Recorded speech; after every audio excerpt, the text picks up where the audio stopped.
Welcome to star TV. ముందుగా headlines చూద్దాం.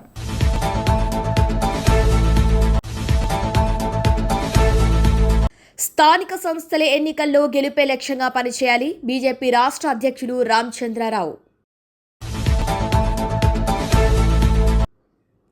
కవిత ఇంటిలో వాస్తు మార్పులు ఆ సిద్ధాంతి చెప్పినట్లే. కేసీఆర్ను పార్లమెంటుకు పంపింది మేము కాదా సీఎం రేవంత్. ఒక్కో ఎమ్మెల్యేకు 50 కోట్లు సీఎం సిద్ధు కీలక నిర్ణయం.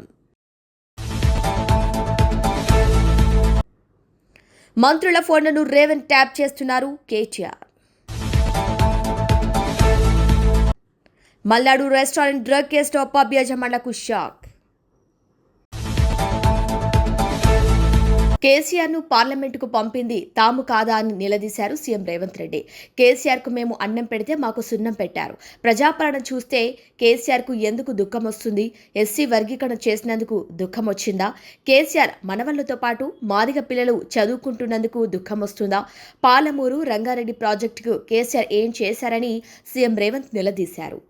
జిల్లాలో మా భూములకు నీళ్లు వస్తుండే కదా, కాళేశ్వరం మీద 1,00,000 కోట్లు ఒకే ఒక్క ప్రాజెక్టుకు. మా అక్కలు వినాలి, మీ పిల్లలకి చెప్పాలి. కాళేశ్వరం ప్రాజెక్టు కడతా అని కేవలం ఒక్క ప్రాజెక్టు కోసం 1,00,000 కోట్ల రూపాయలు ఖర్చు పెట్టిండు. కట్టుడు 2019, కూలుడు 2023. ఎవడైనా సన్నాసోడు చిన్న గుడిసేసుకున్న 10 ఏళ్ళు ఉండేటట్టు వేసుకుంటాడు. 1,00,000 కోట్లు పెట్టి కట్టిన కాళేశ్వరం 3 ఏళ్ల కూలేశ్వరం అయి కూలిపోయింది. ఆ ఎల్ల మేం కట్టిన నాగార్జున సాగర్ చూడు, ఆ ఎల్ల మేం కట్టిన శ్రీశైలం చూడు, ఆ ఎల్ల మేం కట్టిన జూరాల ప్రాజెక్టు చూడు. జూరాల ప్రాజెక్టు మన డ్యామ్ దెబ్బతిన్నది అనంటే నువ్వు ఏమి పని చేయకపోతే పేపర్లో వస్తే నిమిషాల మీద మా శ్రీహరిని మా ఉత్తమ్ కుమార్ రెడ్డిని పంపించి కొత్త రోడ్ వేయడానికి 120 కోట్ల రూపాయలు అప్పటికప్పుడు నేను మంజూరు చేసిన. ఎట్లా చేయగలిగినా మీ బిడ్డను ఉన్నా కాబట్టి నా జిల్లాకు చేయాలి, అన్యాయం జరుగుతుంటే చూసుకుంటూ ఊరుకోను అని అప్పటికప్పుడు ఇచ్చిన. ఇవాళ 10 ఏళ్ళు నువ్వు పూర్తి చేయని ప్రాజెక్టులు, 10 ఏళ్ళు నువ్వు పడా పెట్టిన ప్రాజెక్టులు. అందుకే దామోదర రాజనరసింహ గారికి ఉత్తమ్ కుమార్ రెడ్డి గారికి చెప్పిన, మా అనిరుద్ధ్ రెడ్డి అడిగితే ఈరోజు అన్ని ప్రాజెక్టులకు సంబంధించి పాలమూరు రంగారెడ్డి ఎత్తిపోతల, Kalwakurthy project, Bhima project, Koilsagar project, Nettempadu project, ఈరోజు ప్రతి ప్రాజెక్టు మహబూబ్ నగర్ జిల్లాలో ఉన్న అన్ని సాగునీటి ప్రాజెక్టుల భూ సేకరణకు ఎన్ని 100 కోట్లైనా ఈ సంవత్సరం డిసెంబర్ 9 తారీఖు లోపల మొత్తం భూ నిర్వాసితులకు వాళ్ళందరికీ నష్టపరిహారం ఇచ్చి భూమి సేకరించి రాబోయే 2 ఏళ్ల ప్రాజెక్టులు పూర్తి చేయడానికి ప్రణాళికలు సిద్ధం చేసినాం. అందుకోసం నీ కడుపు మండి కళ్ళల్లో నీళ్ళు వచ్చి నీకు దుఃఖం వచ్చిందా చంద్రశేఖరరావు గారు? మా పాలమూరు బాగుపడుతుంటే, ఎడారిగా మారిన మా పాలమూరు పచ్చగా మారుతుంటే, కృష్ణానది జలాలు మా పొలాల్లో పారుతుంటే నువ్వు ఎందుకంత విషం పెట్టుకొని ఈరోజు విషం జిమ్మాలని మా మీద పగబట్టి పనిచేస్తున్నావు అని నేను అడుగుతున్నా. వెనకటికి ఎవడో దొంగలకు సద్దులు మోసిందంట. ఇవాళ శ్రీనివాస్ గౌడ్, నిరంజన్ రెడ్డి ఆ దొంగకు సద్దులు మోసే పని చేస్తున్నారు. సిగ్గుండాలి వాళ్ళు ఇద్దరికి. ఇవాళ జిల్లాలో జరుగుతున్న అభివృద్ధిని 75 ఏళ్ల తర్వాత ఆనాడు మొట్టమొదటి హైదరాబాద్ రాష్ట్రానికి ముఖ్యమంత్రిగా పాలమూరు బిడ్డ బూరుగుల రామకృష్ణారావు అయ్యిండు. ఆనాడు స్వతంత్రం వచ్చినప్పుడు, నిజాం రాజ్యం నుంచి విముక్తి కలిగినప్పుడు పాలమూరు బిడ్డ ముఖ్యమంత్రి అయితే, మళ్ళీ 75 ఏళ్ల తర్వాత ఈ మట్టిలో పుట్టిన బిడ్డ ఈరోజు తెలంగాణ రాష్ట్రానికి ముఖ్యమంత్రి అయితే అభినందించాల్సింది పోయి ఆ దొంగకు సద్దులు మోస్తారా? సిగ్గుండాలి శ్రీనివాస్ గౌడ్, నిరంజన్ రెడ్డి. నీకు అన్నం తిన్నప్పుడు విశ్వాసం ఉండాలి. ఈ గడ్డ అన్నం పెట్టింది, ఈ ప్రాంత ప్రజలు మీకు అధికారం ఇచ్చింది. ఇవాళ 10 ఏళ్ళు పాలమూరు బిడ్డకు అవకాశం ఇస్తే పనులు జరగనప్పుడు మీరు ప్రశ్నిస్తే అర్థం ఉంది. 10 నెలలు కూడా కాలేదు, నువ్వు దిగిపో. ఏం పుట్టిందా వీళ్ళకు? ఏం అల్కగా అట్లా వచ్చినా, మా గాలి కొట్టుకొచ్చినా మనము? పాలమూరులో మీరు అందరు మా అక్కలందరూ ఆశీర్వదిస్తే కుర్చీలో కూర్చోలేదా? ఏం అడుక్కుంటూ వచ్చిందా? నీలాకగినా ఏమన్నా పోయి అడుక్కుంటే కాదు, నిలబడి బరి గీసి గీత గీసి కొట్లాడి ఈ కుర్చీలో వీళ్ళందరూ కూర్చున్నారు. ఎవ్వరికి కూడా ఊకే రాలే. శంకర్, ఈర్లపల్లి శంకర్ బట్టలు ఉతికే జాతి ఇవాళ ఎమ్మెల్యే వేదిక మీద కూర్చున్నాడు. చేపలు పట్టుకునే శ్రీహరి ఈరోజు మంత్రి అయ్యిండు. పార్లమెంట్ ఎన్నికలప్పుడు మక్తలు ఒక మాట చెప్పిన, పార్లమెంట్ ఎన్నికల తర్వాత తప్పకుండా ముదిరాజు బిడ్డను మంత్రిని చేస్తామని ఇచ్చిన మాట ప్రకారం ఇవాళ ముదిరాజు బిడ్డ మంత్రి ఈ వేదిక మీద ఉన్నాడు. పాలమూరు జిల్లా నుంచి. పాలమూరు అధికారం లేకపోతే ఇవాళ ఈ పాలమూరు బిడ్డ మొదటిసారి ఎమ్మెల్యే మంత్రి అవుతుండేనా? ఇవాళ మీరు ఆలోచన చేయండి. ఇవాళ ఈర్లపల్లి శంకర్ ఎమ్మెల్యే వేదిక మీద ఉంటుండేనా? మీరు ఒక్కసారి ఆలోచన చేయండి. ఇవాళ ఈ వేదిక మీద ఉన్న వాళ్ళు చాలా మంది చదువుకున్న వాళ్ళు ఉన్నారు. వీళ్ళందరూ ఎమ్మెల్యేలు ఎట్లయినరు? ప్రజాపాలన కాంగ్రెస్ పార్టీ మీ ఆశీర్వాదంతో అయ్యిండ్రు. అందుకే ఇవాళ వాళ్ళు అంటున్నారు ఎవరికి ఏమి జరగలేదని. నేను చెప్పదలుచుకున్న 5 నిమిషాలు. ఇవాళ రైతులను తీసుకుందాం. రైతులకు 24 గంటల ఉచిత కరెంటు వస్తుందా లేదా సోదరులారా? మీరు చెప్పండి గుండెల మీద చేసుకొని. కాంగ్రెస్ వస్తే కరెంటు ఉండదన్నాడు కేసీఆర్.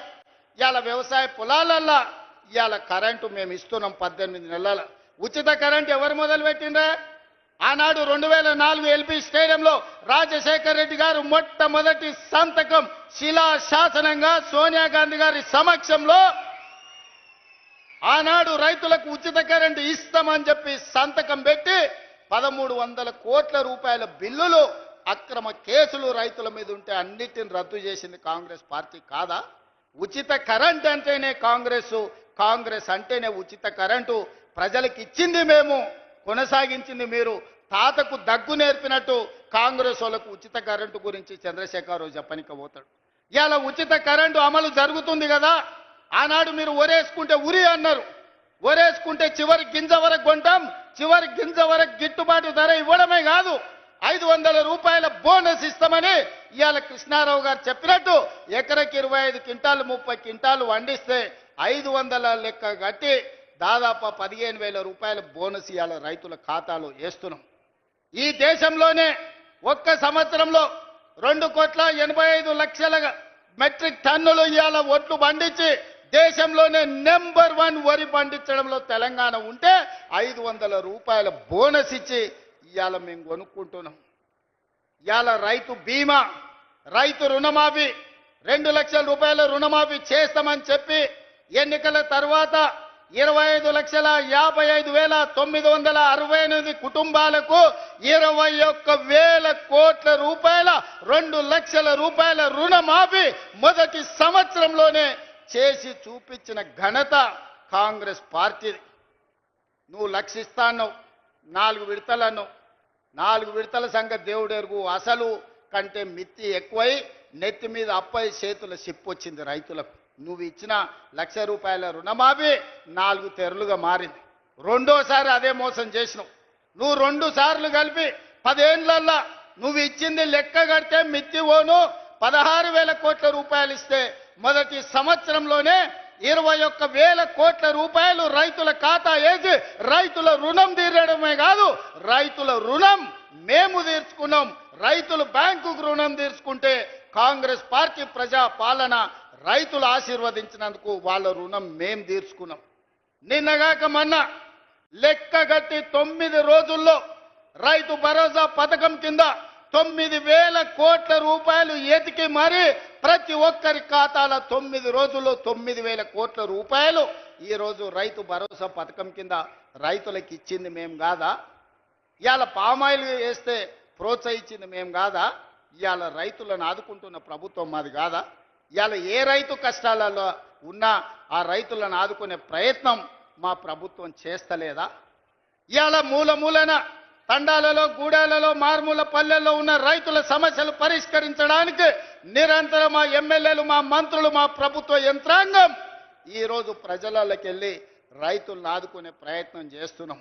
చంద్రశేఖరరావు ఫామ్ హౌస్లో వండుకొని నువ్వు వండించిన ఒడ్లు 4,200కు కావేరీ సీడ్స్ అమ్ముకోవడం కాదు, ఇవాళ 500 రూపాయల బోనస్ ఇచ్చి రైతులు పేదలు వండించిన ఒడ్లు నేను కొంటున్నా, కావాలంటే కల్లాలకు రా. మా అక్కలు నిర్వహిస్తున్న ఐకేపీ కేంద్రాలకు 8,000 ఐకేపీ కేంద్రాలు ఇవాళ మా ఆడబిడ్డలు మా అక్కలు పెట్టి రైతులు పండించిన పంటలు ఈరోజు మేము కొనుగోలు చేస్తున్నాం. ఇవాళ తెలంగాణ రైతాంగం సంతోషంగా ఉండి ఉచిత కరెంటు వచ్చి ప్రాజెక్టులు ఒకటొకటిగా కొలిక్కి తెస్తూ వాళ్ళు పండించిన పంట కొంటూ రైతు రుణమాఫీ చేసి రైతు భరోసా వాళ్ళ ఖాతాలలో వేస్తుంటే రైతులు సంతోషంగా ఉంటే మీ కడుపు మంటతోని మీకు కళ్ళల్లో దుఃఖం వచ్చింది, నీళ్లు గారినాయి. మీ దుఃఖానికి కారణం రైతులు సంతోషంగా ఉండడమే తప్ప ఇంకొక కారణం కాదు. అదేవిధంగా మహిళలు మా అక్కలీడు ఉన్నారు, ఆలోచన చేయాలి. మా ఆడబిడ్డలు చాలామంది చదువుకున్నారు, పెళ్ళయ్య అత్తగారింటికి వచ్చినందుకు గ్రామాలలో ఉంటున్నారు. వాళ్ళు ఆలోచన చేయాలి. 2014 నుంచి 2019 వరకు ఒక్క మహిళనన్న మంత్రి ఉండే నా చంద్రశేఖరరావు మంత్రివర్గం లెక్క ఒక్క మంత్రి కూడా ఇయ్యలే. 5 ఏళ్ళు మంత్రి లేని మంత్రివర్గం ఈ దేశంలో స్వతంత్రం వచ్చినప్పటి నుంచి ఏదైనా దుర్మార్గమైన ప్రభుత్వం ఉన్నదంటే అది చంద్రశేఖరరావు ప్రభుత్వం. ఆడపిల్లలంటే వంటింటి కుందేళ్ళే, ఇంట్లో వండి పెట్టాలి, ఇంటి ఆయనకు బట్టలు ఉతికి పెట్టాలనే ఆలోచన చంద్రశేఖర్ రావుది. అది పాపిష్టి ఆలోచన. అందుకే అట్లా కాదు, మా అక్కల్ని 1,00,00,000 మందిని కోటీశ్వరులను చెయ్యాలి, మహిళా సంఘాలను ప్రోత్సహించాలని మొదటి సంవత్సరంలోనే వడ్డీ లేని రుణాలు 21,000 కోట్ల రూపాయలు ఇచ్చి స్వయం సహాయక సంఘాలను మా ఆడబిడ్డల్ని హక్కున చేర్చుకొని నేను ఏడికి పోయినా, ఏడ మీటింగ్ పెట్టినా మా ఆడబిడ్డల్ని కలుస్తున్నా, వాళ్ళతో మాట్లాడుతున్నా, వాళ్ళని అడుగుతున్నా, అక్క ఎట్లా సంసారం ఎట్లా బాగు చేద్దాం చెప్పురని. నేను గ్రామాల నుంచి వచ్చిన అక్క, ఈయనే ఒంగూరు మండలం పక్కనే కొండరెడ్డిపల్లి. నాకు తెలుసు నగదు అక్క దగ్గర ఉంటే పిల్లల చదువులకు వస్తాయి, ఇంటి ఖర్చులకు వస్తాయి. ఇంటి ఆయన చేతుల నగదు ఉంటే సాయంత్రం పోయి పాపిస్టోడు పెట్టిన బెల్ట్ షాపులు ఇచ్చి వస్తాడు. అవునా కాదా అక్క చెప్పు? నువ్వేమన్నా పోకల డబ్బల్లో అన్నో ఇన్నో దాచుకుంటే సాయంత్రం అక్కడిక్కడ ఎత్తే అవి కూడా గుచ్చుకపోతాడు, ఇవ్వకపోతే 2 దెబ్బలు కూడా వేస్తాడు. ఆయన తెచ్చిన బెల్ట్ షాపులు అట్లుంటే నేను మా అక్కల చేతుల పెత్తనం పెట్టి పాఠశాలల పిల్లలకు బట్టలు గుట్టించేది కాంట్రాక్టర్లకిచ్చి ఆయన కమిషన్లు కొట్టేస్తుంటే మా అక్కలకిచ్చి 1,30,00,000 జతల బట్టలు బడిపోయే పిల్లలకు కుట్టించి 75 రూపాయలు కుట్టుగూళ్ళు ఇచ్చి ఆ మిషన్లు మా అక్కల చేతికి ఇచ్చిన. అమ్మ ఆదర్శ పాఠశాల పేరు మీద పాఠశాలల నిర్వహణ మా అక్కల చేతిలో పెట్టిన. ఎందుకంటే మా గ్రామాలలో ఉండే పేదోళ్ళ ఆడబిడ్డలే సర్కారు బడికి పోతున్నారు. ఆ సర్కారు బడి ఎవరో అధికారి నిర్వహిస్తే అది చక్కగా ఉండదని అమ్మ ఆదర్శ పాఠశాల పెట్టి ఆడబిడ్డలకే చెప్పిన. పిల్లల అటెండెన్స్ మీ పంతులు తీసుకుంటే పంతుళ్ళ అటెండెన్స్ మా అక్కలు తీసుకునేటట్టు చేసిన. ఎందుకంటే పంతుళ్ళు అప్పుడప్పుడు వస్తుంటారు, రారు, మీరు లెక్క కట్టురి, వాళ్ళకి లక్షల కొద్ది జీతాలు ఇస్తున్నాం, వస్తురా లేదా మీరు చూడురా అని. బల్లె పిల్లలకు తాగనీకి మంచినీళ్ళు ఉన్నాయా? బాత్రూంలో ఆడపిల్లలు పోతే ఊరు మధ్యలో పడి ఉంటే ఆడపిల్ల బాత్రూమ్ పోవాలంటే కష్టంగా ఉంటుంది, ఆ బాత్రూంలు కట్టి ఆడబిడ్డలను ఆదుకోండి అని మా అక్కల చేతులు పెట్టిన బడి. ఇవాళ బల్ల నిర్వహణ మా ఆడబిడ్డల చేతులు పెట్టిన మాట వాస్తవం కాదా? ఇవాళ ప్రభుత్వ కార్యాలయాలలో క్యాంటీన్లు ఎవరి చేతుల్లో ఉంటే ఇందిరా మహిళా శక్తి క్యాంటీన్లని collector office, SP office, MRO office, ప్రభుత్వ దవాఖానాలు, సెక్రటేరియట్ నుంచి మొదలు పెడితే శిల్పారామం వరకు ఈరోజు ప్రభుత్వ కార్యాలయాలలో ఇందిరా మహిళా శక్తి క్యాంటీన్లు పెట్టి మా స్వయం సహాయక సంఘాలు మా ఆడబిడ్డల చేతుల్లో పెట్టి నగదు వాళ్ళ చేతుల్లో ఉండాలి, వాళ్ళు వ్యాపారాలు చెయ్యాలని ఈరోజు మీకు ఇచ్చిన మాట వాస్తవం కాదా? ఇవాళ నేను అడుగుతున్న చంద్రశేఖరరావును, ఏనాడన్నా పెట్రోల్ బంకులు మా ఆడబిడ్డలకు ఇవ్వాలని చూసినవా? రిలయన్స్కి ఇవ్వాలి పెట్రోల్ బంకులు, సోలార్ పవర్లు అదానికి ఇవ్వాలని నువ్వు మోడీ పోటీ పడితే ఇవాళ జిల్లా కేంద్రాలలో పెట్రోల్ బంకులకు ప్రభుత్వ స్థలం ఇచ్చి అవి నిర్వహించుకునే బాధ్యత మా అక్కలకిచ్చి ఇవాళ పెట్రోల్ బంకుల యజమానులను మా ఆడబిడ్డలు చేసినాం. రిలయన్స్ తోని పోటీ, అంబానీతోని పోటీ పడే విధంగా మా ఆడబిడ్డల్ని ఇవాళ తీర్చిదిద్దినం. ఇదే కాదు, ఈరోజు సోలార్ విద్యుత్తు ఇంటికి ఉచిత విద్యుత్తు తీసుకోవడం కాదు, ఇవాళ సోలార్ విద్యుత్తు అంబానీతో పోటీ పడే విధంగా 1000 మెగావాట్లు సోలార్ విద్యుత్ ఉత్పత్తి చేసే కాంట్రాక్టు ఒప్పందాలు మా ఆడబిడ్డలకు ఇచ్చి ఈరోజు ప్రభుత్వంతో ఒప్పందాలు చేసి కోట్ల రూపాయల వ్యాపారం సోలార్ విద్యుత్ ఉత్పత్తి ఈరోజు 1000 మెగావాట్లు మా ఆడబిడ్డలకి ఇవాళ ఇచ్చిన. మా అక్కలకు ఎప్పుడైనా నువ్వు ఇట్లా చేయాలని ఆలోచన చేసినవా చంద్రశేఖరరావు? నీకు ఆలోచన అని వచ్చిందా? పెట్రోల్ బంకులు ఇచ్చినాం, సోలార్ విద్యుత్ ప్లాంట్లు ఇచ్చినాం, ఆర్టీసీలో ఆడబిడ్డలకు ఉచిత ప్రయాణానికి సౌకర్యం కల్పించినాం. ఆ ఎల్లా మా అక్కలు కురుమూర్తి జాతర పోవాలంటే, లేకపోతే వనపర్తి నాగవరం జాతరకు పోవాలని, రాజనగరం జాతరకు పోవాలంటే ఇంటి ఆయన నగదు ఇవ్వాలి. ఆయన లేవుపో మళ్ళీ చూద్దామంటే మళ్ళీ ఎన్నడో వచ్చినాడు. అమ్మగారింటికి దసరాకో దీపాలకు పోయేస్తా అంటే ఇప్పుడు కిరాయి పైసలు ఏడునే పో అనేటోడు. అమ్మవారిని దర్శించుకోవాలన్నా, అమ్మగారి ఇంటికి పోవాలన్నా మా అక్కలు అడుక్కునే పరిస్థితి. ఇవాళ ఆర్టీసీ బస్సు నేను మీ తమ్ముడు ముఖ్యమంత్రి అయినాక మా అక్కల్ని అందరు నడుతున్న, ఇక్కడ ఉన్న వాళ్ళని అక్కడ ఉన్న వాళ్ళని, ఒక్క రూపాయి ఎవరైనా అడిగినరా అక్క? బస్సులో మిమ్మల్ని ఎవడన్నా మిమ్మల్ని రూపాయి అడిగితే మీ తమ్ముడు ఫోటో చూపించురుగో, మా తమ్ముడు ఈడు ఉన్నాడు, పోయి మా రేవంత్ దగ్గర తీసుకోపోండమ్మా, మా కిరాయి పైసలు మా తమ్ముడు ఇస్తాడని. ఇవాళ ఏడికి పోయినా మీకు ఉచితంగా బస్సులో పోయే ప్రయాణం మీ తమ్ముడు తెచ్చిండు కదా అక్క? తెచ్చిండా లేదా? స్వతంత్రం వచ్చినప్పటి నుంచి ఎప్పుడైనా ఆడబిడ్డలు ఆర్టీసీలో ఉచితంగా ప్రయాణం చేసిండ్రా? ఇవాళ మా అక్కలకు ఉచిత ప్రయాణానికి 6,500 కోట్లు ఖర్చు పెట్టిన ఈ 18 నెలల. ఇవాళ బస్సులో ఉచిత ప్రయాణమే కాదు, ఆనాడు ఆర్టీసీకి ప్రైవేటు పెద్ద కంపెనీలు బస్సులు కొని కిరాయికి పెట్టి కోట్ల రూపాయలు వాళ్ళు సంపాదించుకుంటారు. హరిణీయమ్మ ఇట్లా ఎవడో సంపాదించుకునేది ఎందుకని ఇవాళ 1000 బస్సులు మా సంఘాలకు కొనిచ్చి ఆర్టీసీ కిరాయికి పెట్టినాం. మా అక్కలందరూ ఇవాళ 1000 బస్సులకు యజమానులైనరు.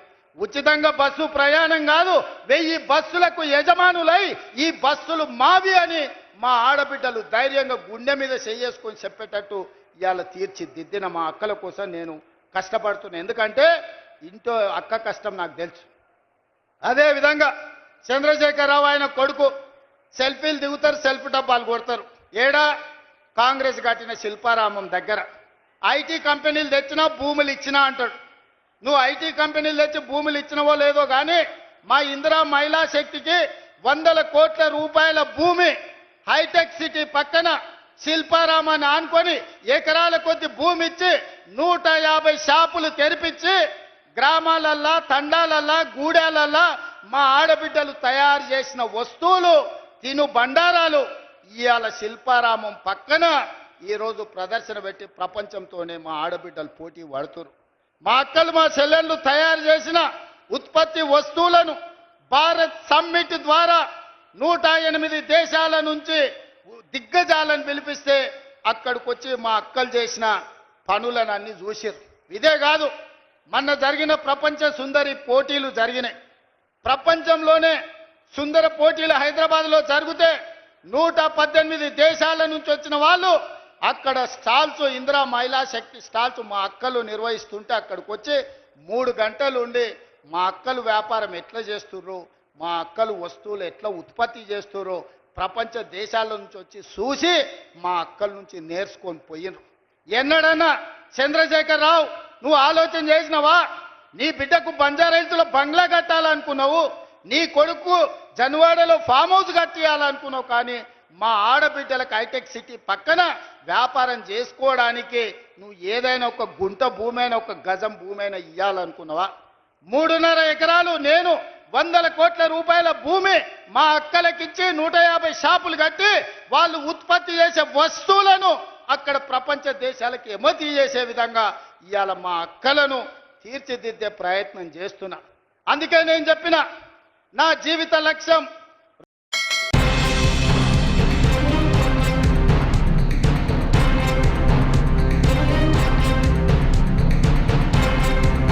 రఘునందన్ రావు ఆధ్వర్యంలో పార్టీ కార్యకర్తలు పనిచేయాలని పిలుపునిచ్చారు. ఈ కార్యక్రమంలో మెదక్ జిల్లా బీజేపీ అధ్యక్షులు మలేష్ గౌడ్, సిద్దిపేట జిల్లా అధ్యక్షులు బైరి శంకర్, రాష్ట్ర ఓబీసీ కార్యవర్గ సభ్యులు కర్ణం గణేష్ రవికుమార్, చింతల భూపాల్, నాగభూషణం, బాలచందర్, భిక్షపతి, గడ్డమీద సుజాత, లావణ్య, హరిశంకర్, సాయి ప్రసాద్, సాయిరాజ్, దాస్, సాయిబాబా, నరేష్ తదితరులు పాల్గొన్నారు.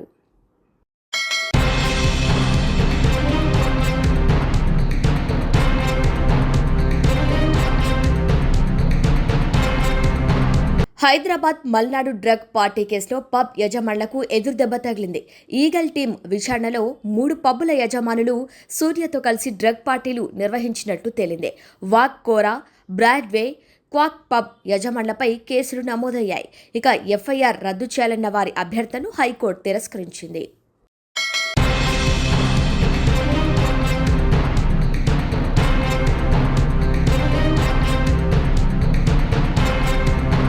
రాజకీయంగా ముందడుగు వేసేందుకు కవిత వాస్తును నమ్ముకుంటున్నారు. ఇందులో భాగంగానే బంజారాహిల్స్ ఇంటిలో వాస్తు మార్పులు చేస్తున్నారు. 2018లో ఇష్టపడి సొంత ఇంటిని నిర్మించుకున్న కవిత ఆ తర్వాత వరుసగా సమస్యల్లో ఇరుక్కుంటున్నారు. దీంతో ప్రముఖ సిద్ధాంతి సూచన మేరకు ఇంటి నిర్మాణంలో కీలక మార్పులు చేస్తున్నారట.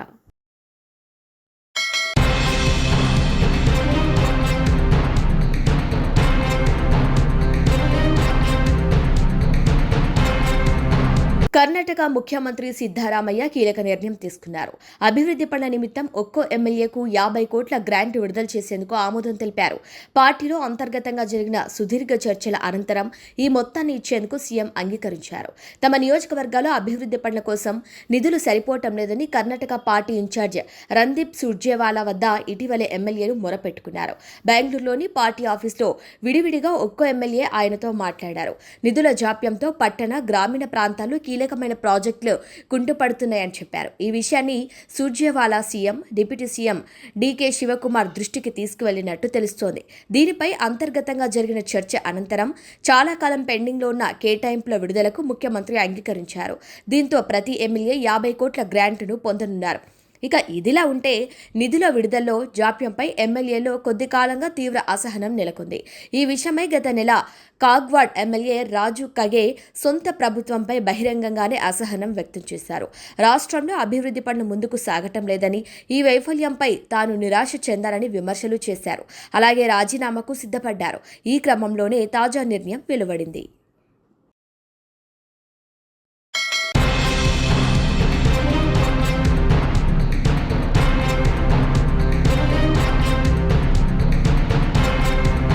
హైదరాబాద్ గాంధీ భవన్లో Congress party TPCC working president జగ్గారెడ్డిని చేగుంట మహంకాళి అమ్మవారి బోనాల జాతర సందర్భంగా యువ నాయకులు సండ్రగు శ్రీకాంత్ ఆధ్వర్యంలో జరిగే మహంకాళి అమ్మవారి ఫలాహారం బండి ఊరేగింపు కార్యక్రమానికి రావాలని ఆహ్వాన పత్రికను అందజేయడం జరిగింది.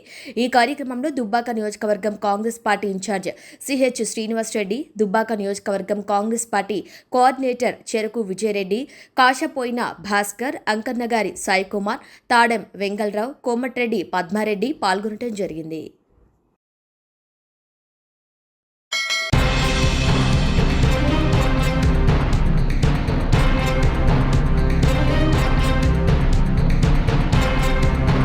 బులెటిన్ ముగించే ముందు హెడ్లైన్స్ మరొకసారి. స్థానిక సంస్థల ఎన్నికల్లో గెలుపే లక్ష్యంగా పనిచేయాలి, బీజేపీ రాష్ట్ర అధ్యక్షులు రామచంద్రరావు. కవిత ఇంటిలో వాస్తు మార్పులు ఆ సిద్ధాంతి చెప్పినట్లే. కేసీఆర్ను పార్లమెంటుకు పంపింది మేము కాదా, సీఎం రేవంత్. ఒక్కో ఎమ్మెల్యేకు 50 కోట్లు, సీఎం సిద్ధు కీలక నిర్ణయం. మంత్రుల ఫోన్లను రేవంత్ ట్యాప్ చేస్తున్నారు కేటీఆర్. మల్లాడు రెస్టారెంట్ డ్రగ్ కేసులో పబ్ యజమానులకు shock. Bulletin updates, keep watching star TV.